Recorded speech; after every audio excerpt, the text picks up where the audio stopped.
विद्यार्थी मित्रों, छेल्ला लेक्चर में आपणे बाह्य विद्युत क्षेत्रनी गैरहाजरीमां विद्युत भारनी ना तंत्रनी स्थिति ऊर्जानुं सूत्र साबित करेलुं अने ए परनुं आधारित उदाहरणनी वात करी। मैं तमने एक एक्जाम्पल गणवा माटे आप्युं हतुं होमवर्क में, तमे कर्युं पण हशे। हवे आपणे आगळ वधीए के बाह्य विद्युत क्षेत्रनी हाजरीमां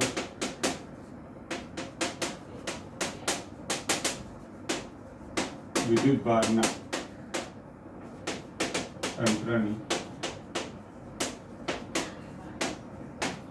ओके, तो धारो के बाह्य विद्युत क्षेत्र हाजर छे। हवे आपणे विचारीए के बाह्य विद्युत क्षेत्र हाजर छे।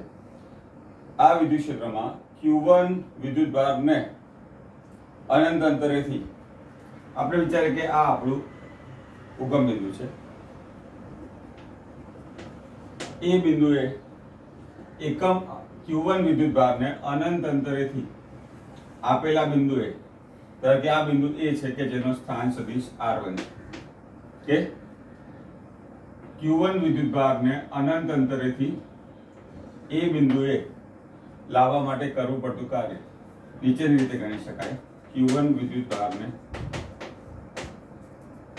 अनंत अंतरे थी Q1 विद्युत भार ने अनंत अंतरे थी ए बिंदुए के जेनो अंतर R1 छे ए माटे करवुं पड़तुं कार्य धारो के W1 छे, तो W1 बराबर Q1 इंटू ए बिंदुए विद्युत स्थितिमान केवुं छे VR के आ रीते आपणे गणी शकाय। ए ज रीते Q2 विद्युत भार ने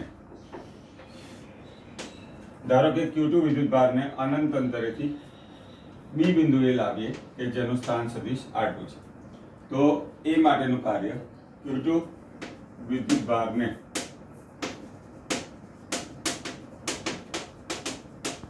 अनंत अंतरे थी बी बिंदुए लाववा माटे करवुं पड़तुं कार्य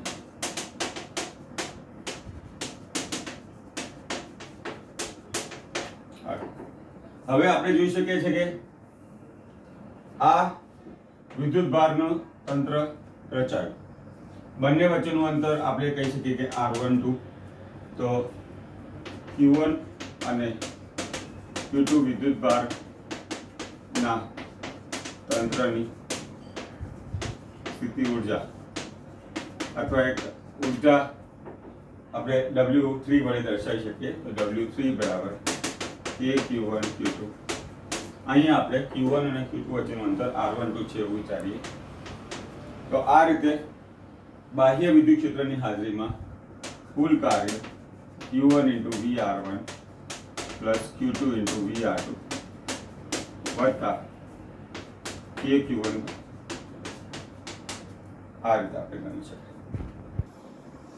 આ જ વસ્તુનો ઉપયોગ કરીને આપણે ઉદાહરણ નંબર 2.5 જોઈએ છે કે જેમાં Q1 બરાબર 7 માઇક્રોકુલમ એનો સ્થાન સદિશ આપેલો છે, Q2 બરાબર -2 માઇક્રોકુલમ સ્થાન સદિશ આપેલો છે। આપણે આ વિદ્યુત ભારના તંત્રની ઊર્જા શોધવી છે। હવે પાર્ટ બી માં આ વિદ્યુત ભારના તંત્રને અનંત અંતરે લઈ જવા માટે કરવું પડતું કાર્ય અને આપણને બાહ્ય વિદ્યુત ક્ષેત્ર આપેલું કે છે જે E બરાબર A/R² અનુસાર બદલાય છે। એ અચળાંક છે એની કિંમત 9 × 10⁵। તો આપેલી જે આ બે વિદ્યુત ભાર અને વિદ્યુત ક્ષેત્ર બાહ્ય વિદ્યુત ક્ષેત્રથી જે સંરચના બને એ તંત્રની કુલ ઊર્જા ગણવી છે।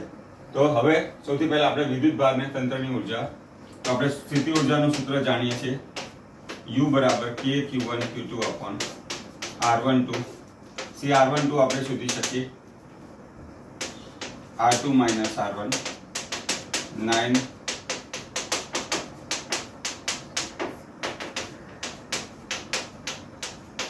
के मूल्यनी बात करिए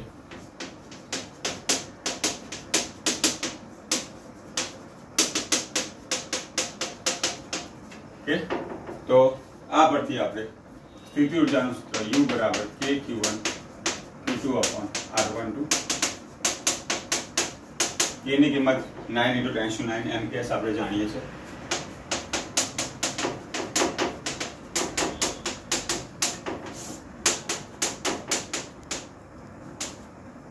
આ રીતે આપણે કિંમત ગણી શકાય। તો આ થયું વિદ્યુતભારના તંત્રની ઊર્જા। ઓકે, હવે બીજા પાર્ટમાં આ વિદ્યુતભારના તંત્રને અનંત અંતરે લઈ જવા પડતું કાર્ય। તો આપણે જોઈએ કે અનંત અંતરે સ્થિતિ ઊર્જા 0 હોય છે।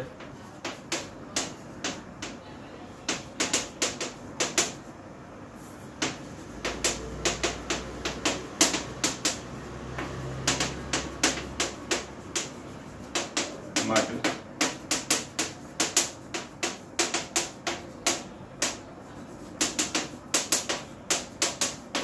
કે અનંત અંતરે સ્થિતિ ઊર્જા 0।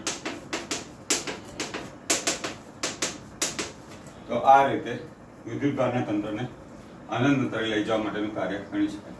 હવે બાહ્ય વિદ્યુત ક્ષેત્ર E બરાબર A/r² આપેલું છે। તો આ જે તંત્ર થયું એનું કુલ ઊર્જા આપણે ગણવી છે। તો એ આપણો પાર્ટ 3 છે।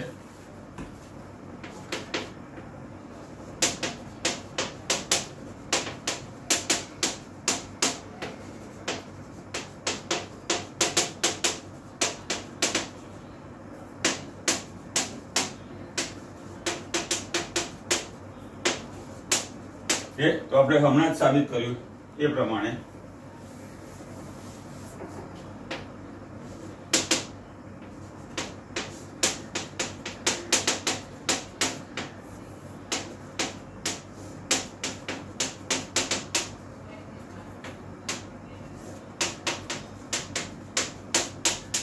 કે હવે આપણે જાણીએ છીએ V બરાબર E × D। E આપણું છે A/r²। અંતરને આપણે r વડે દર્શાવી શકીએ। તો V બરાબર A/r થશે। તો આ રીતે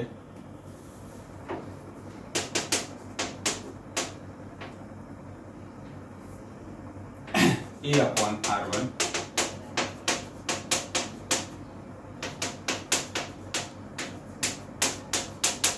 આમાં આપણે Q1 A ને કોમન કાઢી શકીએ। Q1/r1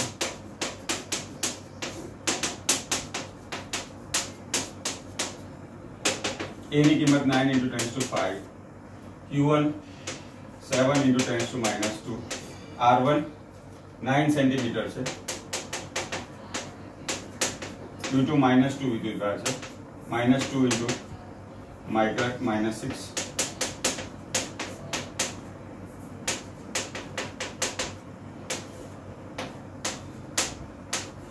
-0.7 આપણે મૂક્યું। તો આને આપણે સાદુરૂપ આપીએ તો 70 - 20 -0.7 તે। તો આ રીતે આપેલા વિદ્યુતભારનું તંત્ર અને વિદ્યુત ક્ષેત્ર જે સંરચના બને એના માટેનું કાર્ય ગણી શકાય।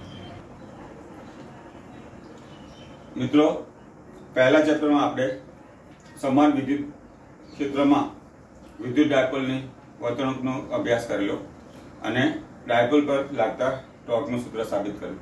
આ જ વસ્તુનો ઉપયોગ કરીને કે વિદ્યુત ડાયપોલની સમાન વિદ્યુત ક્ષેત્રમાં સ્થિતિ ઊર્જાનું સૂત્ર આપણે સાબિત કરી શકીએ। તો પછીનો આપણો ક્વેશ્ચન છે સમાન વિદ્યુત ક્ષેત્રમાં વિદ્યુત ડાયપોલની સ્થિતિ ઊર્જા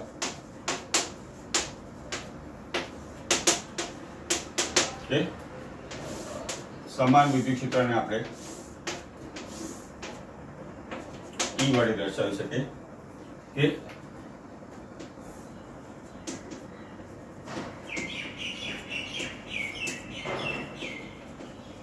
આ રીતે ડાયપોલને દર્શાવી શકીએ જે સમાન વિદ્યુત ક્ષેત્રમાં ડાયપોલ પર લાગતું ટોર્ક P × E ટોર્કનું મૂલ્ય E sin કે આપણે આગળ ચાક ગતિમાં ભણી ગયા છે dw બરાબર ટોર્ક × dθ। તો ડાયપોલને थीटा बराबर थीटा 0 जेने આપણે શરૂઆતની કન્ડિશન અને થીટા બરાબર થીટા સુધી ભ્રમણ કરાવવા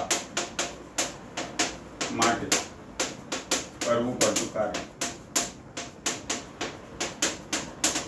સંકલનથી મળી શકે।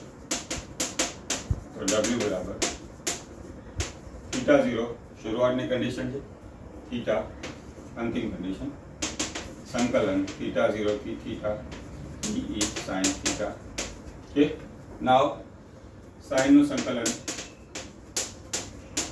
माइनस cos थीटा આપણે જાણીએ છીએ minus pe cos theta. Okay, હવે आ रीते आप minus P E cos theta minus cos theta okay. Theta 0 lower limit है, थीटा अपर लिमिट। हवे शुरुआतनी स्थिति डायपोलनी शुरुआतनी स्थिति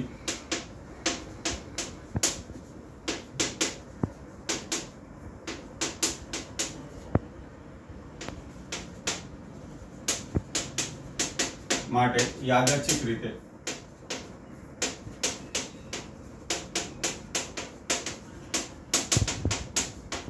थीटा 0 π/2 લઈએ। આપણે જાણીએ છીએ cos π/2 બરાબર 0। તો આ રીતે ડાયપોલનું સ્થિતિ ઊર્જાનું સૂત્ર u બરાબર -pe cos θ ગણી છે। હવે નેક્સ્ટ એક્ઝામ્પલ છે અણુની ડાયપોલ મોમેન્ટ પરનું, જેમાં આપણે ડાયપોલની સ્થિતિ ઊર્જાનું સૂત્રનો ઉપયોગ કરીશું। અહીં આપણે એક અણુની ડાયપોલ મોમેન્ટ આપી છે 10⁻⁻29 કુલમ ઇન્ટુ મીટર। એક મોલમાં આપણે અણુની સંખ્યા જાણીએ છીએ, તો કુલ ડાયપોલ મોમેન્ટ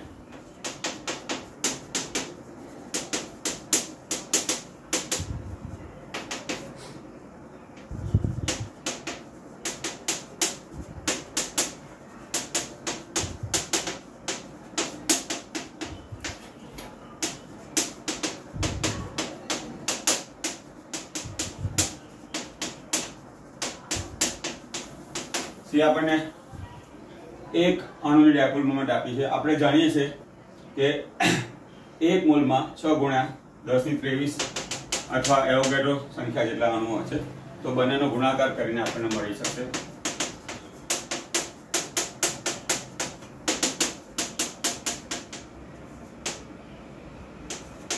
તો આ રીતે કુલ ડાયપોલ મોમેન્ટ છે।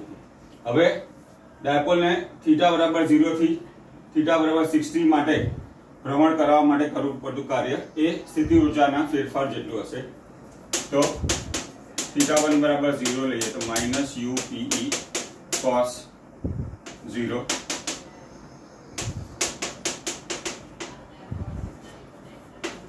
વિદ્યુત ક્ષેત્રનું મૂલ્ય આપણે જાણીએ છીએ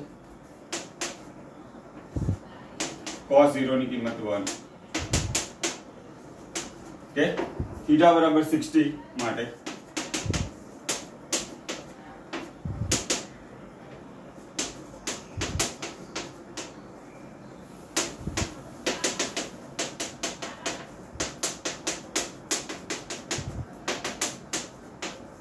ओके। तो आ थયું थीटा बराबर 0 माटेनी स्थिति ऊर्जा, थीटा बराबर 60 माटेनी ऊर्जा, બંનેનો તફાવત લઈને આપણે કાર્ય શોધી શકીએ। તો ડેલ્ટા યુ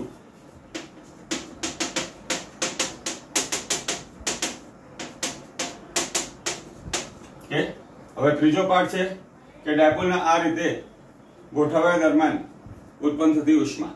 તો આપણે ડાયપોલને સ્થિતિ ઊર્જામાં ફેરફાર કરવા માટે જે કાર્ય કરીએ એટલી જ ઊર્જા ઉષ્મા ઊર્જાના સ્વરૂપમાં ઉત્પન્ન થશે। ડાયપોલને સ્થાનાંતર अथवा भ्रमण करावा माटे करवा पड़तुं इक्वल टू उत्पन्न थती उष्मा ऊर्जा। આ રીતે આ જવાબ પર આવી શકે છે. હવે આપણે સુવાહકમાં વિદ્યુત ક્ષેત્રની વાત કરીએ. આ મુદ્દો આપણે મુખ્યત્વે VSQ અને MCQ માટે છે. અહીંયા સુવાહકની જ્યારે આપણે વાત કરીએ કે ત્યારે મેટાલિક કંડક્ટર અથવા ધાતુઓ માટે વાત કરીશું, જેના વિશે આપણે ધાતુમાં આપણે જોઈએ કે પ્રવાહ પસાર થાય છે બરાબર, પણ અહીંયા આપણે સ્થિત વિદ્યુત ક્ષેત્રમાં સુવાહક પર જ્યારે કોઈ બાહ્ય વિદ્યુત ક્ષેત્ર લગાડેલું ન હોય તેની આપણે વાત કરીશું. તો સુવાહકના અંદરના ભાગમાં સ્થિત વિદ્યુત ક્ષેત્ર શૂન્ય હોય છે. આપણે જોઈએ કે ધાતુમાં મુખ્યત્વે જે વિદ્યુતની સુવાહક હોય છે એમાં ધન વિદ્યુતભાર અને ઋણ વિદ્યુતભાર, પરંતુ તેમની ગોઠવણી એવી રીતે હશે કે તેના અંદરના ભાગમાં વિદ્યુત ક્ષેત્ર શૂન્ય થશે. કેમ કે કુલ વિદ્યુતભાર શૂન્ય છે. એટલા વિદ્યુતભારિત સપાટી પર વિદ્યુત ક્ષેત્ર સપાટીને દરેક બિંદુએ લંબ દિશામાં હોય છે. આપણે વિચારીએ કે કોઈ આ સુવાહક છે, એમાં આપણે વિચારીએ કે તેમના વિદ્યુતભારોની ગોઠવણી આ રીતે થઈ, તો અહીંયા જોઈશું કે અહીંયા દરેક બિંદુએ વિદ્યુતભારનું મૂલ્ય સમાન હોય છે. તો આવી સપાટી કેવી હોય? સમસ્થિતિમાન પૃષ્ઠ હોય. અને આપણે આગળ ભણી ગયા છે કે સમસ્થિતિમાન પૃષ્ઠના દરેક બિંદુએ વિદ્યુત ક્ષેત્ર સપાટીને લંબરૂપે હોય છે. કે હવે ત્રીજું, સ્થાયી સ્થિતિમાં સુવાહકના અંદરના ભાગમાં વિદ્યુત ક્ષેત્ર શૂન્ય હોઈ શકે નહીં. તો આપણે જોઈએ કે આ સુવાહક છે, આપણે જોઈએ કે ધન વિદ્યુતભાર અને ઋણ વિદ્યુતભાર તેમના ચોક્કસ સ્થિતિમાં ગોઠવાયેલા છે. આપણે અંદરના ભાગની વાત કરીએ, સુવાહકના અંદરના ભાગમાં કોઈ વિદ્યુતભાર છે નહીં. કે અહીંયા આપણે કહી શકીએ કે કોઈ વિદ્યુતભાર નથી, Q = 0. તો આના પરથી આપણે કહી શકીએ કે વિદ્યુત ક્ષેત્રનું મૂલ્ય પણ સમાન છે. હવે પછીનો મુદ્દો છે સુવાહકના સમગ્ર કદમાં વિદ્યુત સ્થિતિમાન અચળ હોય છે. તેનું મૂલ્ય સપાટી પરના મૂલ્ય જેટલું હોય છે. તો આપણે વાત કરી કે અંદરના ભાગમાં વિદ્યુત ક્ષેત્રનું મૂલ્ય શૂન્ય. આ જ વસ્તુને આપણે આગળની જે થિયરી ભણી ગયા એના રીતે પણ લઈ શકીએ. આપણે જાણીએ છીએ કે E = dV/dx, અથવા સામાન્ય સૂત્ર x અંતર દર્શાવે છે, r ના સ્વરૂપમાં લખીએ તો E = dV/dr. હમણાં જ આપણે જોયું કે અંદરના ભાગમાં વિદ્યુત ક્ષેત્ર શૂન્ય છે, તો dV/dr, તો V શું થશે? અચળ. તો આ રીતે આપણે કહી શકીએ કે સુવાહકના સમગ્ર કદમાં વિદ્યુત સ્થિતિમાન અચળ હોય છે અને તેનું મૂલ્ય સપાટી પરના વિદ્યુત સ્થિતિમાનના જેટલું હોય છે.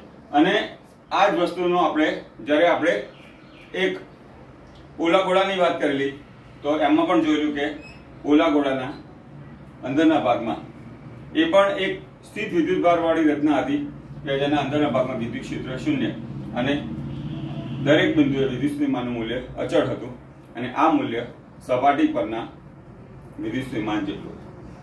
અને પછીનો મુદ્દો છે કે વિદ્યુતભારિત સુવાહકની સપાટી પર E બરાબર વિદ્યુત ક્ષેત્ર E = σ/ε0. આ સૂત્ર આપણે થી પરિચિત છે. કેમ કે તમે જુઓ કે આપણે પહેલા ચેપ્ટરમાં સમાન રીતે વિદ્યુતભારિત પ્લેટ માટે કે વિદ્યુત ક્ષેત્રનું સૂત્ર E = σ/2ε0m સાબિત કર્યું. પરંતુ યાદ રાખવું અહીંયા જરૂરી છે કે આ સૂત્ર સમાન રીતે વિદ્યુતભારિત પ્લેટ માટેનું હતું, પણ આ સૂત્ર જે આપણે છે E = σ/εn કે એ કોઈ પણ આકારના સુવાહક માટેનું સૂત્ર છે.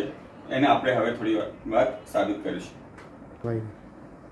હવે આપણે વિદ્યુતભારિત વાહકની સપાટી પરના વિદ્યુત ક્ષેત્રનું સૂત્ર મેળવીએ. આપણે કોઈ એક યાદચ્છિક આકારનો વાહક વિચારીએ. આ વાહક પર વિદ્યુતભારની જે પૃષ્ઠ ઘનતા સિગ્મા છે, સિગ્મા આપણે જાણીએ છીએ પૃષ્ઠ ઘનતા માટે વપરાય છે, અને વિચારીએ કે સિગ્માનું મૂલ્ય ધન કિંમત છે. હવે આકૃતિમાં દર્શાવ્યા મુજબ આ પિલ બોક્સ આકારનો અહીંયા એક સૂક્ષ્મ નળાકાર વિચારીએ છીએ. એ સુવાહક આપણે ધ્યાનમાં લઈએ છીએ કે ધારો કે આ નળાકાર ને સાંકળે એવું ગાઉસિયન સપાટી વિચારીએ છીએ, અને તે માટેનું આપણે વિદ્યુત ક્ષેત્ર મેળવ્યું છે. આ ધારો કે આ સૂક્ષ્મ સપાટી છે કે એનું ક્ષેત્રફળ ડેલ્ટા એસ છે કે આપણે જાણીએ છીએ કે ધાતુના વાહકમાં અંદરના ભાગમાં વિદ્યુત ક્ષેત્ર શૂન્ય હોય છે અને બહારની સપાટી પર બહારના ભાગમાં વિદ્યુત ક્ષેત્ર સપાટીને લંબ છે. તો આ વસ્તુનો ઉપયોગ કરીને આપેલા યાદચ્છિક આકારના વાહક માટે આપણે વિદ્યુત ક્ષેત્રનું મૂલ્ય ગાઉસના સૂત્રથી મેળવી શકીએ. ઓકે, તો ગાઉસના પ્રમેય અનુસાર સંકલન E dot delta S is sigma Q upon epsilon 0 એ જે આપણું ગાઉસનું સૂત્ર છે. અહીંયા આપણે જોયું કે વિદ્યુત ક્ષેત્ર અને ક્ષેત્રફળ સદિશ એક જ દિશામાં હોવાથી E into delta S cos 0 કે આ થયું ડાબી બાજુની કિંમતની વાત. જમણી બાજુની વાત કરીએ, સિગ્મા ક્યુ એ સપાટી વડે ઘેરાયેલો કુલ વિદ્યુત ભાર છે. તો આપણે જાણીએ છીએ એકમ ક્ષેત્રફળમાં સિગ્મા જેટલો વિદ્યુત ભાર હોય તો ડેલ્ટા એસ ક્ષેત્રફળમાં સિગ્મા ક્યુ નું મૂલ્ય આપણને મળી શકે સિગ્મા ઇન્ટુ ડેલ્ટા એસ.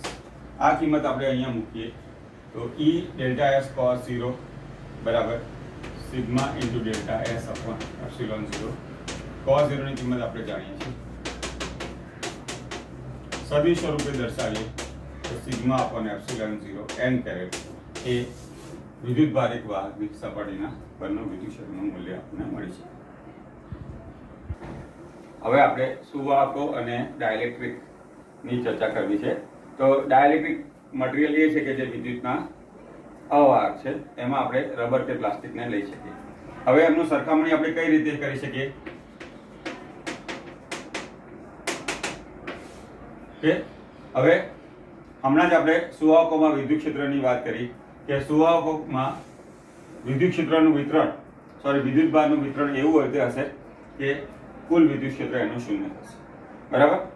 હવે આ જ સુવાહકોને આપણે બાહ્ય વિદ્યુત ક્ષેત્રમાં મૂકવામાં આવે કે E0 એ આપણું બાહ્ય વિદ્યુત ક્ષેત્ર છે. તો અહીંયા આગળ જે બાહ્ય વિદ્યુત ક્ષેત્રની અસર હેઠળ જે વિદ્યુત ક્ષેત્ર અંદરના ભાગનું વિદ્યુત ક્ષેત્ર En કે તો બાહ્ય વિદ્યુત ક્ષેત્ર અંદરના જે સુવાહકના વિદ્યુત ભારો છે એના પર બળ એવી રીતે લગાડશે અને વિદ્યુત ક્ષેત્ર ઉત્પન્ન થશે. પરંતુ એ વિદ્યુત ક્ષેત્ર એવી રીતે હશે કે જે બાહ્ય વિદ્યુત ક્ષેત્રની વિરુદ્ધ દિશામાં હશે. તો આ રીતે આપણે સુવાહકો માટે E0 આપણે E in છે એ બાહ્ય વિદ્યુત ક્ષેત્ર ની અસર હેઠળ સુવાહકના અંદરના ભાગમાં ઉત્પન્ન થતું વિદ્યુત ક્ષેત્ર છે. તો સુવાહકોમાં આપણે યાદ રાખીશું કે E0 + EI બરાબર 0. તો આ થયું સુવાહકો માટે વિદ્યુત ક્ષેત્રની વાત. હવે ડાઇલેક્ટ્રિક એને આપણે અવાહક કે તો જે પદાર્થ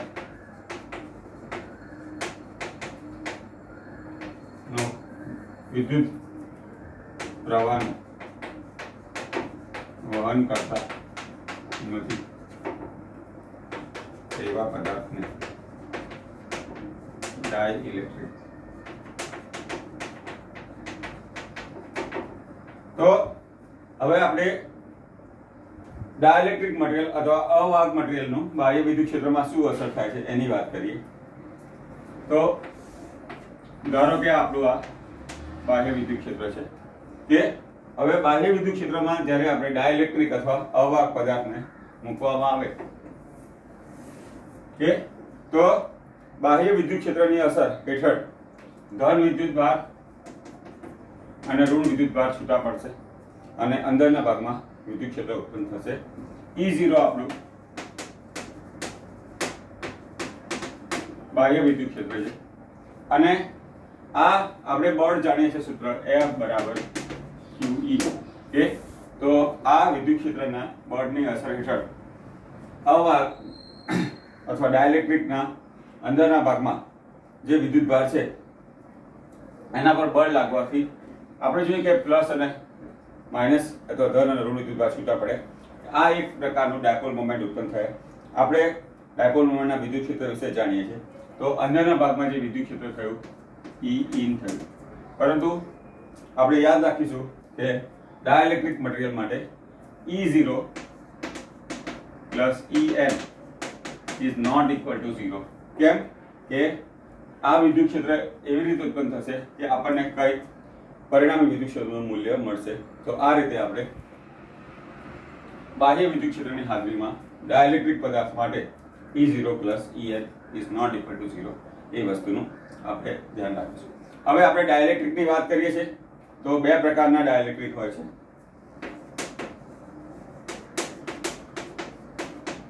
એક તો ધ્રુવીય અથવા પોલાર અને અધ્રુવીય નોન પોલાર. ઓકે, તો સૌથી પહેલા અધ્રુવીય અણુની વાત ધ્રુવીય અણુની વાત કરીએ અથવા પોલાર મોલેક્યુલની વાત કરીએ કે જે પદાર્થના અણુઓ કે પરમાણુ ડાયપોલ મોમેન્ટ ધરાવે છે તેવા પદાર્થોને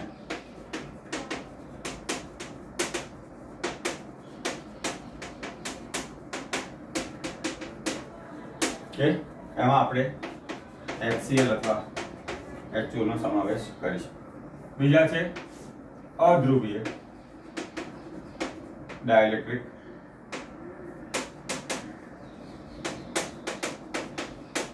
કે જે પદાર્થના અણુઓ કે પરમાણુ ડાયપોલ મોમેન્ટ ધરાવતા નથી તેવા અણુઓ ને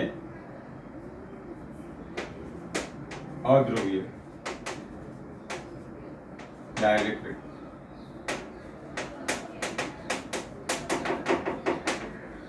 જેમાં આપણે O2 N2 નો સમાવેશ કરી શકીએ. ફરી એકવાર જોઈએ કે જે પદાર્થના અણુઓ કે પરમાણુઓ ડાયપોલ મોમેન્ટ ધરાવે છે તેવા અણુને ધ્રુવીય અણુઓ કહે છે, જેમાં HCl અને H2O નો સમાવેશ કરી શકીએ.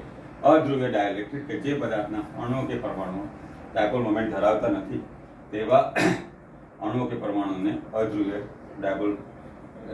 ડાઇલેક્ટ્રિક કહે છે, એમાં O2 N2 નો સમાવેશ કરી શકાય.